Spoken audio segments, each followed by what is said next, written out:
Dante, a gente continua, a nossa pauta ainda é o presidente Jair Bolsonaro, que ontem acionou o Supremo Tribunal Federal contra o pedido da CPI da Covid para a quebra dos sigilos telemáticos e das redes sociais dele, o presidente. Dante, a comissão, qual é o objetivo da comissão com essa solicitação? A comissão fez esse requerimento aí, Emanuel, no último dia ali, né, na última reunião que houve ali do colegiado antes da votação do relatório, e ela vem muito no esteio daquela situação, lá daquela declaração a respeito de, fazendo a ligação de vacinas com o HIV, né, uma afirmação refutada aí por diversos especialistas ao longo dessa semana.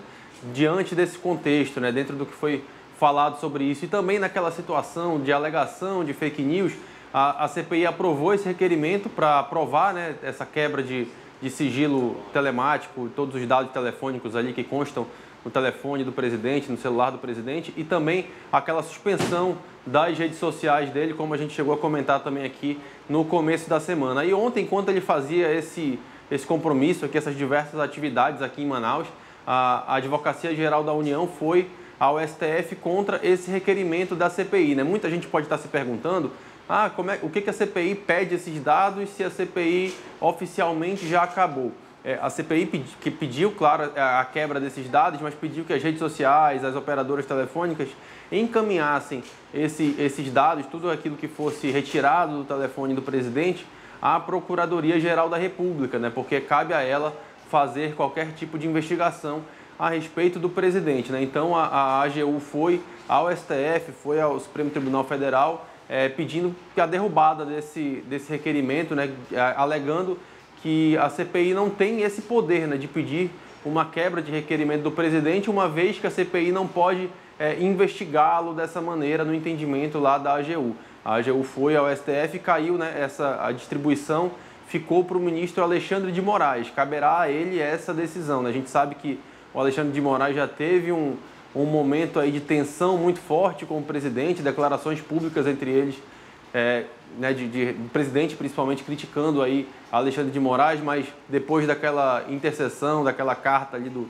Michel Temer, parece que houve uma certa calmaria em relação a essa relação, mas caberá a ele tomar essa decisão sobre esse assunto, né? Então a gente tem aí um dado, um número pedido pela CPI, né, mas que não caberá mais a ela esse tipo de análise. Tudo aquilo, caso esse requerimento não seja suspenso, caso no entendimento de Alexandre de Moraes a CPI tenha esse poder de fazer essa solicitação, esses dados serão encaminhados à PGR que inclusive já está de posse do relatório final da CPI, já tem todos os dados, todo o levantamento feito pela CPI, né, então caberá à PGR mais essa investigação a respeito desses dados e aí decidir se cabe ou não algum tipo de ação penal contra o presidente da República. Uma situação delicada, né, Dan? Já, inclusive, em relação a isso que você está falando, de a denúncia já estar na PGR, há até declarações do próprio procurador, do próprio Augusto Aras, dizendo que vai aprofundar essas investigações,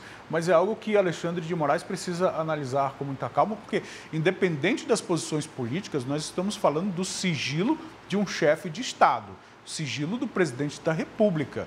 Nós estamos falando e hoje o telefone celular é utilizado para quase tudo. O próprio presidente se comunica com a nação por meio das redes sociais dele e eu imagino que outras comunicações do âmbito privado e do âmbito da administração do país também estejam. Então é algo que precisa ser avaliado com muita cautela pelo Alexandre de Moraes, Dante. Tem um ponto, inclusive, levantado pela AGU aí, Manuel, que vai muito de encontro a isso que você está falando, né? A AGU sustenta que não cabe nenhum tipo de decisão liminar, nenhum tipo de decisão provisória a respeito desses dados do presidente da República, né? Porque você imagina, se liberam essa quebra de sigilo, aí ela vai para os órgãos, aí acaba de repente vazando e depois essa decisão que quebrou o sigilo é revogada, né?